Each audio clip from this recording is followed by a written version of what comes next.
Sir, my mom didn't come home last night. When billionaire Jonathan Mercer looked down at the little girl shivering at his gate, he saw something that stopped his heart. Her coat had a patch sewn with loving hands. Her boots were 2 sizes too big, and pinned her collar was a name tag that read, Scarlet Morgan, Assembly Line 3. His factory. This brave little 6-year-old had walked through a snowstorm for over an hour, searching for her mother, who worked the night shift in a building he owned. And he didn't even know she was missing. What Jonathan discovered 3 hours later changed his life forever. Not just because he found Scarlet collapsed in a forgotten break room, her body finally giving out after years of sacrifice, but because when she finally opened her eyes and saw him standing there, she didn't ask him for anything. She only whispered, "Is my daughter safe?" In that moment, this powerful man who had everything realized he had nothing that truly mattered. And these two remarkable women were about to teach him what real wealth looks like. This is a story about a little girl's courage, a mother's unconditional love, and a man who discovered that the greatest fortune isn't what you have. It's who you come home to. Stay with me for this beautiful journey. Before we go any further, I just want to say how grateful I am that you're here. Stories like this one are special. They remind us what really matters in life. That beneath all the noise and worry of the world, there are moments of pure, beautiful humanity that restore our faith and fill our hearts with hope. If you're someone who believes in the power of love, who treasures stories about courage and second chances and the goodness that still exists in this world, then you're exactly where you need to be. And I hope you'll stay, because I share stories like this every single week. Stories about real people who chose kindness when it was difficult, who showed up when it mattered most, who proved that compassion and love can heal even the deepest wounds. That subscribe button is right there, and I'd be honored to have you join our community. This is a place where we celebrate the beauty of the human spirit, where we remember that hope is real, and where we remind each other that goodness always finds a way. Now, let me tell you what happened that cold winter morning, and why these three precious souls, a struggling single mother, a lonely billionaire, and one incredibly brave little girl, will stay in your heart long after this story ends. Ella Morgan had been walking since dawn. Her boots, hand-me-downs from a neighbor's daughter, 2 sizes too big, were soaked through. Her socks squelched with every step. That thin coat, the one with patches on the elbows that her mother had sewn on by lamplight with such care, was doing little against the bitter wind cutting through those empty streets. The world was still asleep. Houses dark. Streets empty.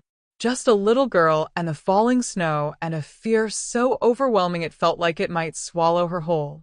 But here's what touched my heart most. She wasn't thinking about the cold. She wasn't thinking about her numb fingers or her wet socks or the way her legs were starting to feel so heavy, like they might not carry her much farther. She was thinking about her mama. Scarlet hadn't come home. Ella had waited by the window all night, wrapped in the blanket that still smelled like her mother's lavender soap, counting headlights. 1, 2, 3, 20. 50. She'd lost count after a while. None of them stopped. None of them turned into their driveway. None of them brought her mother back. Her mom was never late. Never.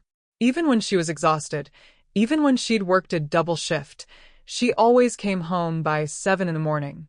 She'd slip into Ella's room, kiss her forehead, whisper, "I'm home, baby girl," even if Ella was still sleeping. But not this time. And by the time the sun came up, weak and pale behind the gray clouds, that worry had become something else. Something heavy sitting in her chest that made it hard to breathe. Her mom had told her once, just once, sitting on the edge of Ella's bed during a thunderstorm when Ella had been scared. "If you're ever frightened and I'm not there, if something happens and you need help, find someone safe. Find help. Be brave, my beautiful girl." So that's what Ella did. She put on her 2 big boots, her patched coat, her purple mittens with a hole in the left thumb. She left a note on the kitchen table in her careful first-grade handwriting. "Gone to find help. Love, Ella." And she walked up the hill, through snow that came past her ankles, toward a mansion she'd seen from the school bus window. The one that looked like something out of the storybooks her mom read to her. The one with lights that glowed warm and golden even from far away. And there, standing near the gate, checking his watch, was a man in a dark coat.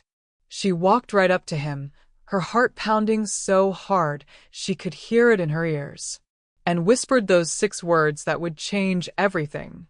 Jonathan Mercer had been CEO for 15 years. He'd built his company from nothing, made decisions that affected thousands of lives, achieved everything the world told him mattered. But nothing had prepared him for this. This tiny girl, shivering so hard her teeth were chattering, looking up at him with eyes that held more courage than most adults he'd ever known. Something inside him cracked wide open. He didn't think, didn't calculate, didn't weigh the options. He just moved. "Come here, sweetheart," he said, dropping to his knees in the snow, not caring that it soaked through his expensive suit. "You're freezing." His voice came out softer than he'd heard it in years. Gentle, like something he'd forgotten he knew how to be. Ella took one step toward him, then another. Her legs were shaking, and then they gave out completely. He caught her before she hit the ground, this tiny bundle of cold and fear and courage. She was so light, far too light, like she hadn't eaten properly in far too long. He wrapped his coat around her tiny body, and she disappeared into it, just a small face peeking out. He could feel her trembling against him, her whole body shaking. "I have to find my mom," she mumbled through chattering teeth. "She needs me. She always comes home." "I know, sweetheart," Jonathan whispered, something fierce and protective rising in his chest. "And I'm going to help you find her. I give you my word." He'd made many promises in his life. Business promises, casual promises, promises that hadn't always been kept. But this one he meant with every fiber of his being. Everything he thought mattered, all those meetings, all those contracts, all the success he'd spent decades building, they just fell away, like snow melting in sunlight. Gone. And for the first time in years, maybe decades, he saw with absolute clarity what was truly important. This child, this moment, this choice to help. As he carried this precious little girl into his home, he felt something shift deep in his chest. Something he'd thought was gone forever, buried under years of ambition and the kind of loneliness that comes from having everything except what matters. He set Ella down by the fireplace, and she curled into the leather chair like a kitten seeking warmth. He wrapped her in soft blankets and brought her warm water in a glass, his hands steady despite the urgency he felt. Not too hot, he remembered from somewhere. Never too hot when someone's been that cold. Warm them slowly. Her eyes fluttered open. Big. Brown. Beautiful. Terrified. "Where am I?" "You're safe," Jonathan said gently, kneeling in front of her, so they were eye level. "What's her name, sweetheart?" Ella. "That's a beautiful name." I'm Jonathan. "Can you tell me your mama's name?" "Scarlet. Scarlet Morgan." Ella's voice got smaller, more fragile. "She works at night, in a big building with machines. She wears a blue uniform with her name on it. She's always home by morning. Always. She makes me pancakes and asks about my dreams and tucks me in even though it's daytime for her and nighttime for me." Tears started rolling down Ella's cheeks. "But not this time. I waited and waited, and she didn't come home. What if something bad happened? What if she's hurt? What if she needs me, and I'm not there?" Jonathan felt his throat tighten. This little girl, worried about her mother when she herself had nearly frozen. This kind of love, this fierce, protective love, when had he last witnessed anything so pure? His mind started racing, clicking through possibilities. Night shift. Machines. Blue uniform. He owned several facilities that ran overnight. The largest was the Holden plant, 20 miles out. Manufacturing, assembly lines, Hundreds of workers he'd never met, never thought about, never considered as real people with families waiting at home. And suddenly, he felt something he hadn't felt in years. Shame. Not at Scarlet. At himself. Because somewhere along the way, in his drive for success, people had become numbers. Workers had become costs in a budget. Human beings had become statistics to be managed. And now one of those statistics had a name, had a daughter, had nearly died in a snowstorm while he slept comfortably in his mansion. "Ella," he said quietly, his voice steady and sure, "I'm going to find your mama. I promise you that." She looked at him with such hope it nearly broke his heart. Such absolute trust. Really? Really? 10 minutes later, he was on the phone with his facility manager, his voice urgent. "Scarlet Morgan. Night shift. Holden Plant. Find her. Now. Sir, it's barely 6 in the morning. I don't care what time it is. Find her. Check the time logs. Call the floor supervisor. I want to know where she is in the next 5 minutes." The response came back within 4 minutes. She'd clocked in at 10 o'clock the night before. No clock out recorded. No one had seen her leave. Jonathan's blood went cold. He was in his car within minutes, Ella safely with his housekeeper Maria, a kind woman with a grandmother's heart who immediately wrapped the little girl in more blankets and promised her hot chocolate and safety. He drove through streets that were just starting to wake up, past houses where families were eating breakfast together, where normal life was happening while somewhere a woman might be in danger and her daughter had walked through a blizzard to save her. His hands gripped the steering wheel tight. The facility manager met him at the door, nervous, fumbling with his keys. The CEO had never come here, never walked these floors. "Where is she?" Jonathan demanded. "We're still searching, sir." "Show me. Every room." Now. They searched. Through the main floor where machines hummed. Through the locker rooms. Through the offices. 12 minutes. 12 minutes that felt like hours. And then they found her. The break room in the back corner. Calling it a break room was generous. It was barely more than a closet. A space too small, too dark, too easily forgotten. A metal folding chair. A flickering fluorescent light. No windows. Scarlet Morgan was slumped against the wall, unconscious. Her skin was pale, too pale, almost gray. Her breathing was shallow, barely there. Her blue uniform was still on, her name tag still pinned to her chest. Scarlet. Assembly Line 3. And Jonathan understood, in that moment, what he'd lost sight of. Years of decisions made from a comfortable office. Policies that looked good on paper, but never considered the real people living them. He'd never walked these halls.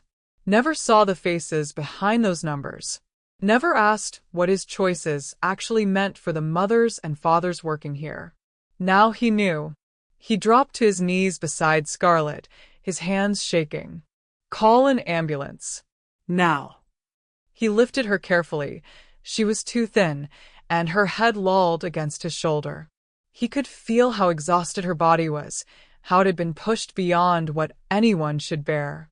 When her eyes fluttered open for just a second, unfocused and confused, she whispered one word. "Ella?" "She's safe," Jonathan said quickly, his voice breaking. "Your daughter is safe. She's waiting for you. She's warm and safe and waiting for you to come home." A single tear slid down Scarlet's face before her eyes closed again. In the ambulance, as paramedics worked over her, checking vitals, starting IVs, calling out numbers that sounded concerning, Jonathan sat in the corner with his hands clenched. The doctor's words at the hospital confirmed his fears. Severe exhaustion, low blood sugar from not eating enough, dehydration, dangerously low blood pressure. Her body had simply shut down. Said enough. "She'll recover," the doctor said, looking at Jonathan with knowing eyes. "But she needs rest. Real rest. She's been running on empty for a very long time. This doesn't happen overnight.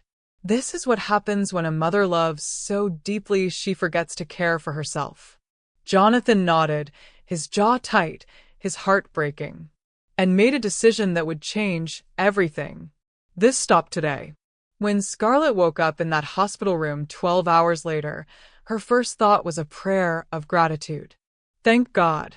Thank God Ella was safe. The first thing she saw was her daughter's face. Nana. Ella climbed onto the bed, careful of the 4 lines and monitors, crying, holding on like she'd never let go. Baby, I'm so sorry, Scarlet whispered, tears streaming down her face, her arms wrapping around her daughter. I'm so sorry. I thought you were gone. I thought I'd never see you again. I was so scared, Mama. Never, Scarlet said fiercely, pulling her daughter close, breathing in the sweet scent of her hair. I will always come back to you. Always. I promise. I'm sorry I scared you, sweetheart. You were just sleeping, Ella said, her voice muffled against Scarlet's hospital gown. Mr. Warmcoat said you were just sleeping and you'd wake up, and you did. Mr. Warmcoat? And then she looked up. Jonathan was standing in the doorway, still wearing yesterday's clothes now wrinkled, his hair mussed, his eyes tired but warm, holding a small teddy bear he'd bought in the hospital gift shop. Her expression changed. Confusion, then recognition, then something like panic. You're Jonathan Mercer. You own. Ido. Scarlet tried to sit up straighter, winced. I'm so sorry, sir. I didn't mean to cause trouble. Ella shouldn't have bothered you. I'll make sure it never happens again. Stop. Jonathan stepped into the room, his voice gentle but firm. You have absolutely nothing to apologize for. Scarlet's eyes filled with fresh tears. Ella said you helped her, that you saved her. I don't know how to thank you. I don't know what would have happened if you hadn't. Her voice broke. She walked through a blizzard to find you, Jonathan said quietly, sitting in the chair beside the bed. She's 6 years old, and she was braver than most adults I've ever known. Helping her was the very least I could do. He paused, emotion clear in his voice. But I need you to know something, Scarlet. What happened to you, that's on me. On decisions I made without thinking about the real people they affected. And that changes today. I don't understand. You will, Jonathan said. Just rest now. Please. Let me take care of the rest. And for the first time in 3 years, since the day she'd lost her husband David and found herself alone with a 3-year-old and a mountain of medical bills, Scarlet felt truly blessed to have someone to lean on. Over the next week, while Scarlet recovered in that hospital bed, Jonathan transformed his company. He called emergency board meetings, overruled objections, used every ounce of influence he'd spent decades building. No more mandatory overtime. Shift limits, 8 hours maximum, with real breaks. Emergency funds for workers in crisis. Childcare support for single parents.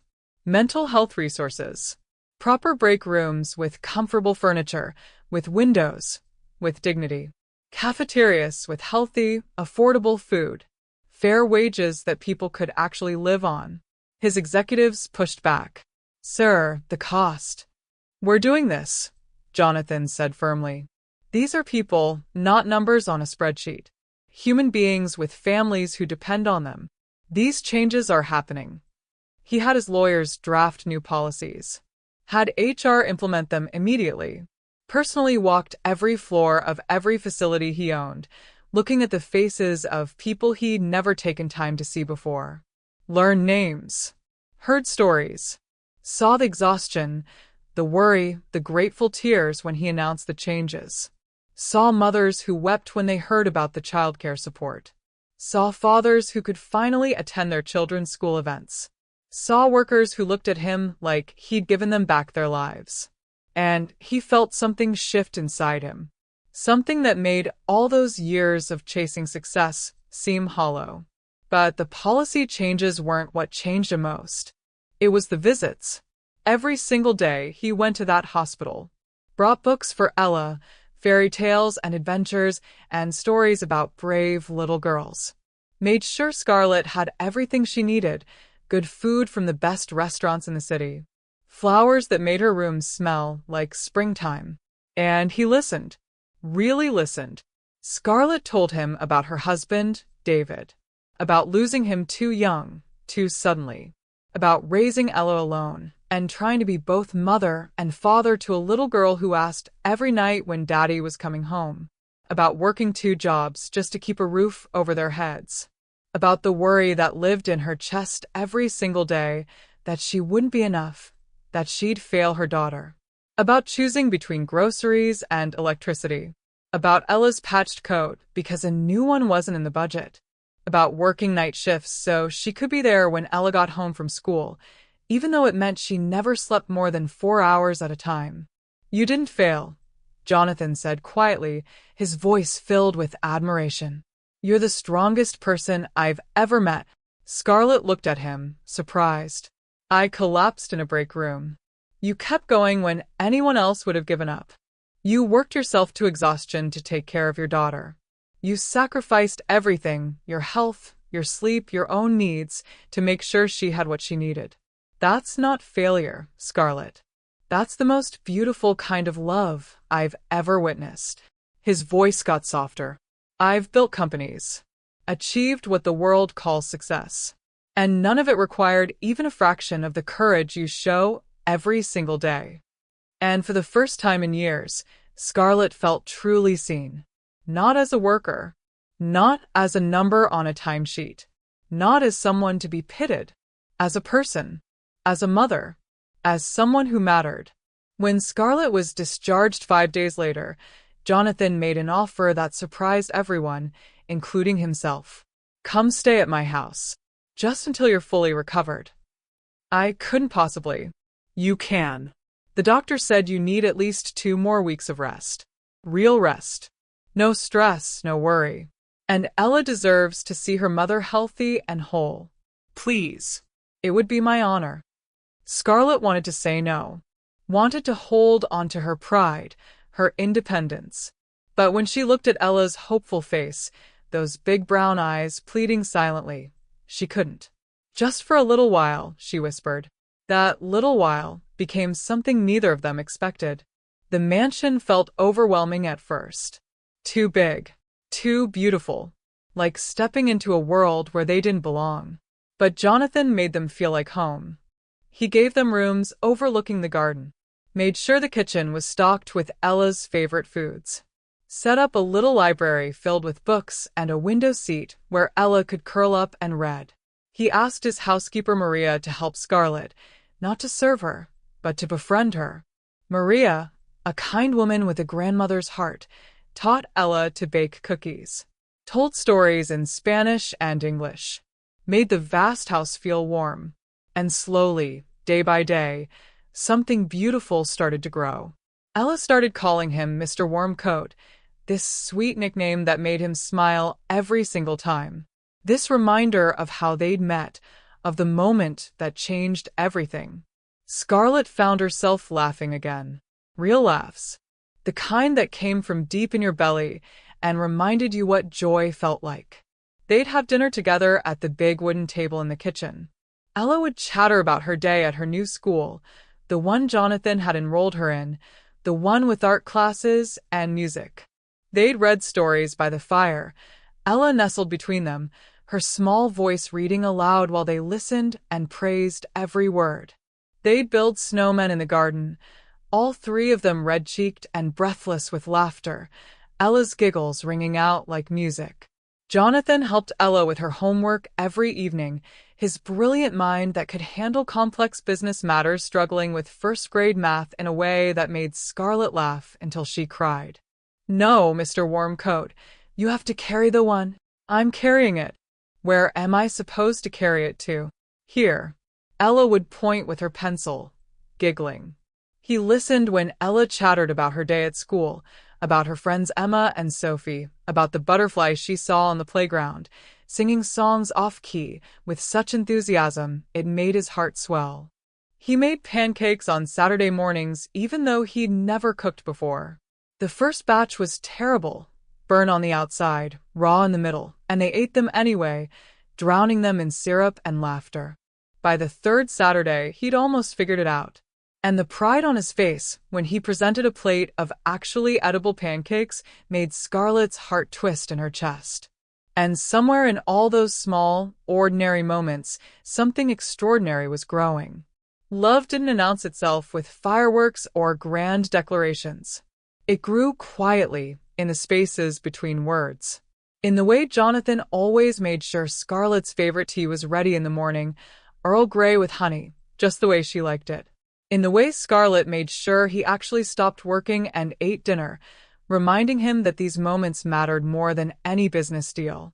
In the way they'd catch each other's eyes across the room and smile, something warm and unspoken passing between them. In the way Ella would look at them both and grin like she knew something the grown-ups hadn't figured out yet. One night, after tucking Ella in, Scarlet whispered, "Do you like Mr. Warmcoat?" Ella's grin got even bigger, her eyes sparkling. "Do you like him, Mama?" Scarlet laughed, feeling her cheeks grow warm. "What makes you say that?" "Because he smiles different when you're around." And so do you. "You both get the same look in your eyes, like you're happy from the inside." And she was right. Scarlet couldn't deny it anymore. She was falling for Jonathan Mercer. Not because of his money.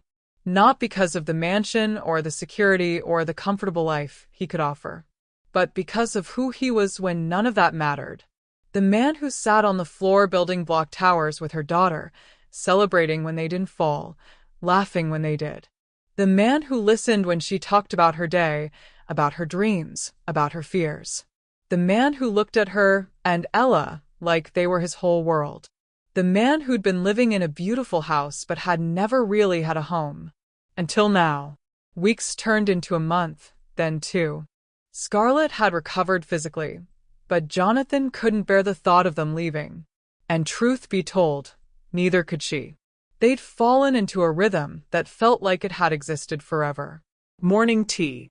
Evening stories with Ella. Weekend pancakes that got better each time. And somewhere in all those quiet moments, Scarlet realized her heart was healing in ways she never expected. She'd catch Jonathan watching her sometimes, something tender in his eyes that made her breath catch. But he never pushed, never rushed, just waited, patient and kind, for her to be ready. Because he understood what it meant to care for someone who'd been through loss. You didn't demand. You didn't take. You simply showed up, day after day, until trust grew strong enough to hold the weight of new love. One evening, Jonathan found Scarlet in the library, looking out at the stars through the frost-kissed windows. "Can't sleep?" he asked, sitting beside her on the window seat. "Just thinking." "About?" Scarlet hesitated. "I'm scared." "Of what?" "Of this. Of feeling this way. Of hoping that maybe this could actually be real and not just temporary. Not just you being kind to someone you felt sorry for." Jonathan reached out, taking her hand gently. His thumb brushed across her knuckles, sending warmth up her arm. "It is real, Scarlet. You, me, Ella, this is the most real thing I've ever had in my life." "But what if?" "No what ifs," Jonathan said softly. "I'm not going anywhere. I'm here. For as long as you'll have me." Scarlet looked at their joined hands, feeling tears prick her eyes. "I never thought." Her voice broke. "After losing David, I never thought I'd feel this way again. I thought that part of me was gone forever." "I see you, Scarlet," Jonathan whispered, turning to face her fully, his other hand coming up to gently cup her cheek. "Your strength that kept you going when everything felt impossible. Your courage that got you out of bed every morning. The way you love your daughter with everything you have, every piece of your heart. The way you've rebuilt your life and made something beautiful." His thumb brushed away a tear that had escaped down her cheek. "The way you've made this house feel like a home for the first time in my life. The way you make me want to be a better man. The way you see me, really see me, not the CEO or the success story, but just me." He lifted her hand to his lips and placed the gentlest kiss on her knuckles. I'm falling in love with you, Scarlet. With every part of you. Scarlet's breath caught, her heart pounding. I'm falling too, she whispered. I've been falling since the day you made those terrible pancakes and served them with such pride. Since the day I saw you reading to Ella and doing all the character voices. Since the moment I realized that you'd changed everything because you truly cared. Jonathan's eyes filled with emotion. Then I'm the most blessed man alive. They sat together in comfortable silence, hands intertwined, watching the stars. And Scarlet knew, with absolute certainty, that her heart was finally home. Spring came slowly that year. The snow melted day by day, revealing green grass beneath.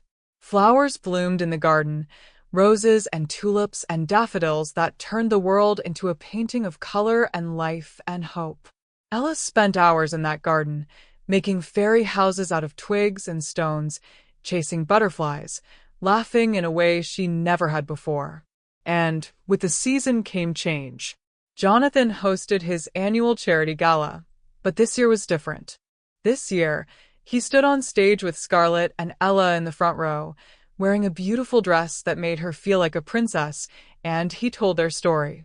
A few months ago, he began, his voice carrying across the ballroom, a little girl walked through a snowstorm looking for help.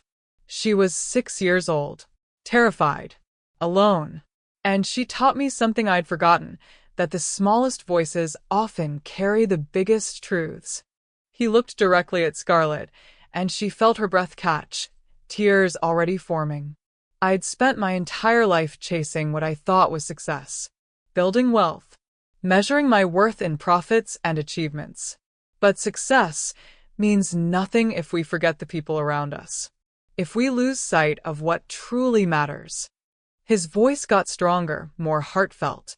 Scarlet and Ella reminded me of the most important truth, that the greatest treasure in life is family, is love, is showing up for people and making choices that honor the precious gift of human connection. He paused, emotion clear on his face. Tonight, I'm announcing a foundation, the Ella Morgan Foundation, dedicated to supporting single parents, providing childcare, creating real safety nets for families in need. Because no child should have to walk through a storm alone. And no parent should have to sacrifice their health to provide for their family. The applause was overwhelming, hundreds of people rising to their feet, but Jonathan only saw Scarlet, tears streaming down her face, mouthing 2 words. Thank you. Later that night, with Ella asleep upstairs exhausted from dancing and cake and magic, Jonathan led Scarlet out to the garden. The stars were bright overhead, scattered across the darkness like diamonds. The air was warm and sweet with the scent of roses. Everything felt possible. Scarlet, he said softly, taking both her hands in his, I need to ask you something. Her heart started racing. These months with you and Ella, they've been the most beautiful of my life. You've given me something I didn't even know I was missing. A family. A home. A reason to wake up each morning that has nothing to do with business and everything to do with love. He dropped to one knee on the garden path, and Scarlet gasped, her hands flying to her mouth. I know we haven't known each other long, but I also know, with absolute certainty, that I want to spend the rest of my life with you both. I want to be the man you come home to, the father Ella deserves, the partner who shows up for you the way you've always shown up for everyone else. He pulled out a small velvet box, opened it to reveal a ring that caught the starlight, and threw it back in 1,000 tiny rainbows. Will you marry me, Scarlet? Will you let me love you and Ella for the rest of my days?